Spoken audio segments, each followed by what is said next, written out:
Meron tayong 15 pieces na itlog. Linisan lang natin yan at saka gawin natin. Kaya ito yung linis. Tabi muna natin yan at saka lagay natin na ito. Saka kunin natin yung 3, 2, 1 sa dessert to. Ayan mga lodi, gagawa tayo ng itlog na maalat. Napag-isipan ko na gumawa ng itlog na maalat, kaya kumuha ko ng buhangin sa deserto. Special ng buhangin na yan sa paggawa natin ng itlog ng maalat. First time ko itong gumawa. Subukan natin mga lodi kung effective yan.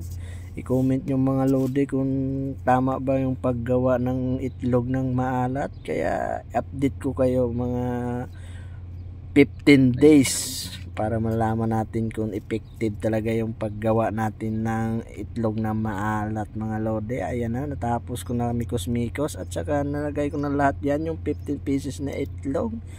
Tsaka lagyan na natin ng buhangin yan sa taas at saka tubig at saka takpan natin yan at saka ibabad natin ng 15 days mga lodi. Update ko kayo kung ano yung kalalabasan na yan mga lodi. Thank you mga lodi for watching. Ayan, tignan lang natin yan sa kalalabasan niya sa after 15 days. Bye bye mga lodi. Thank you so much.